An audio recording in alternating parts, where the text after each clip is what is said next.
Nestled high in the hills above the city of Santa Cruz, the UCSC campus has traditionally been a place of tranquility, where students and faculty can feel safe wandering alone in broad daylight among giant, towering redwoods. But recently, the university experienced a tragedy that has left many here shaken, upset, and frightened. I'm still going to class, but it's been difficult. I'm definitely more aware of my surroundings.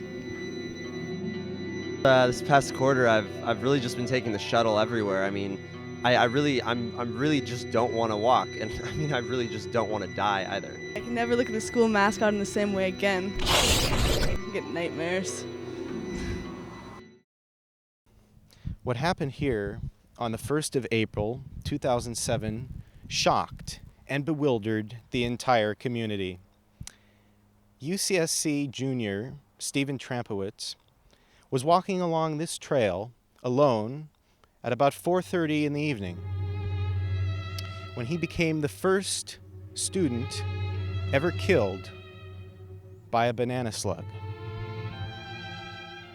But this was no ordinary banana slug.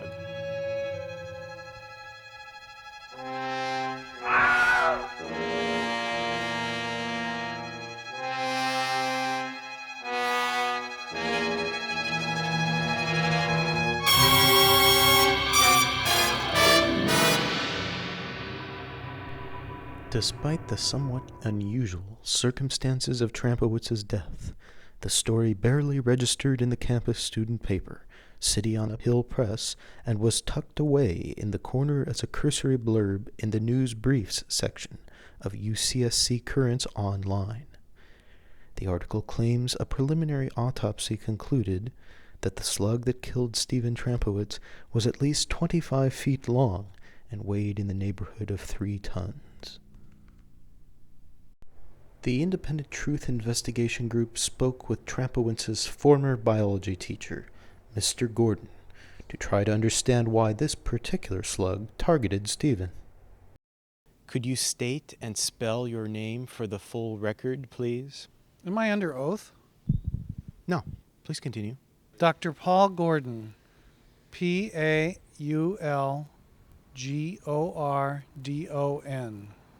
So tell me a little about the typical banana slug diet.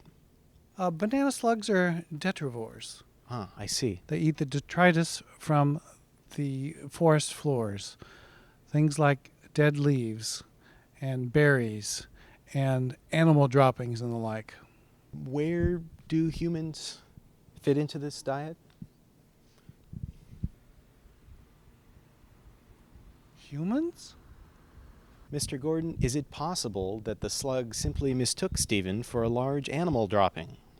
Stephen? I thought you were Stephen. Did Stephen have any connections to illegal slug trafficking, to your knowledge? Illegal what?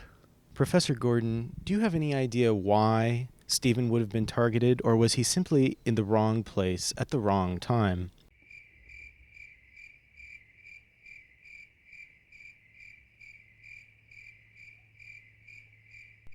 Needing straight answers, I spoke with Sergeant Elwood of campus law enforcement. When we arrived on the scene, we found a man lying face down in a puddle of mucus. We turned him over and attempted to revive him with CPR. That's when we noticed the extensive flattening.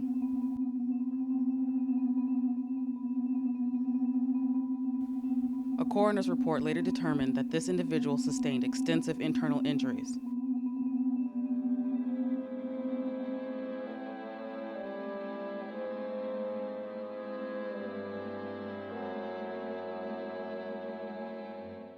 The cause of death was ruled a combination of massive internal bleeding and acute slymatosis.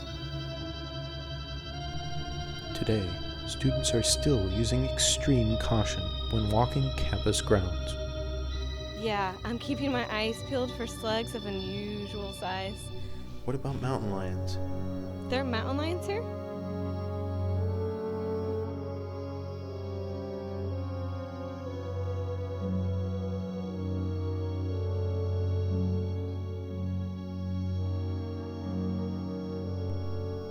Now that a banana slug-related death has occurred on campus, what will become of the formerly innocent school mascot?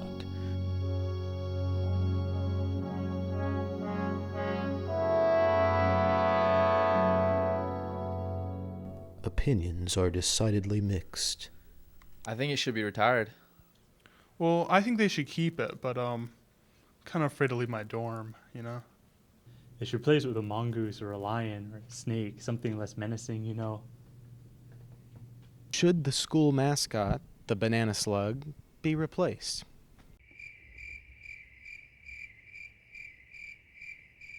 Why? Should students arm themselves for protection with large containers of salt? Salt? Oh no, salt will kill banana slugs.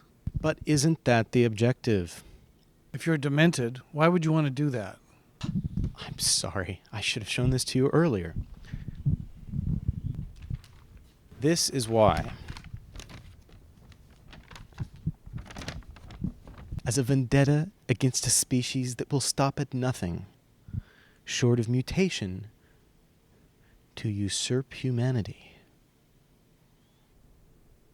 to avenge the innocent vertebrate killed by a cunning invertebrate. What is your reaction? My reaction? This is clearly intended as an April Fool's joke. The student? I've never heard of before in my life. This story is patently ridiculous. Are you saying that the student newspaper makes up its stories? In this case, yes, they did. This story also ran online. Are you suggesting we can't believe everything we read on the internet? You're damn right. So clearly, there is some question as to the veracity of this story by those in the scientific community. However, Mr. Gordon was the only one who appeared unconvinced.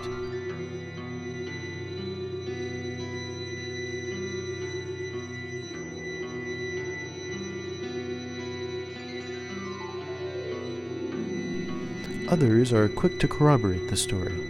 How else to explain this footage given to me by Trampowitz's mother, which she says was shot the night before his untimely demise? The footage reveals Trampowitz to have been a budding documentary filmmaker.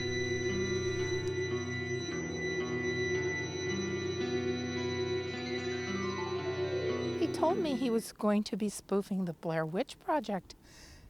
It's almost as if he was aware that something terrible was going to happen to him.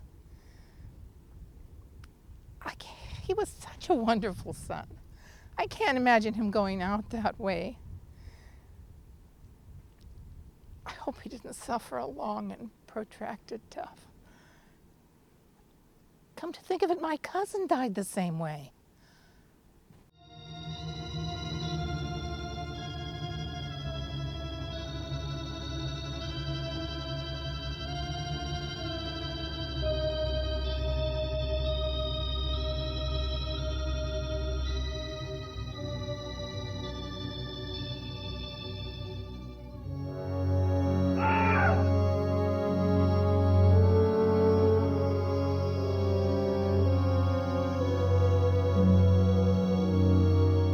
An anonymous tip led me to a student who asked not to be identified. He claimed he was an eyewitness to Trampowitz's death and that he snapped a photo moments before it occurred. I heard this kind of loud, squishy noise, and I turned around, and that's when the trees began to buckle. And no idea what the heck was going on. Here, I took this photo. I read about the incident in the paper the next day. Hey man, want some pot?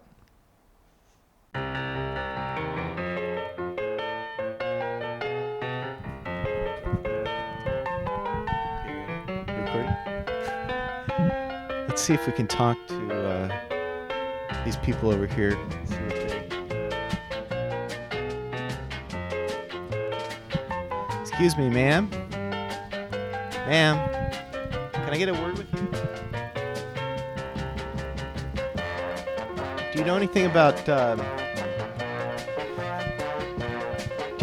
giant banana slugs?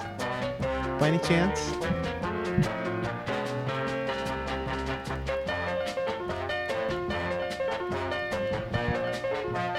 No?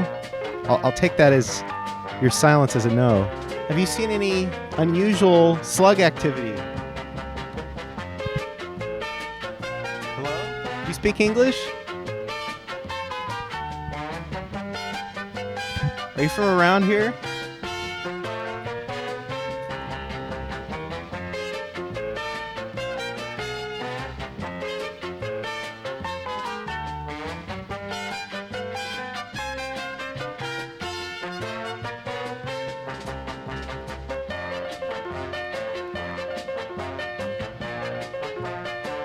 Shocked an entire community.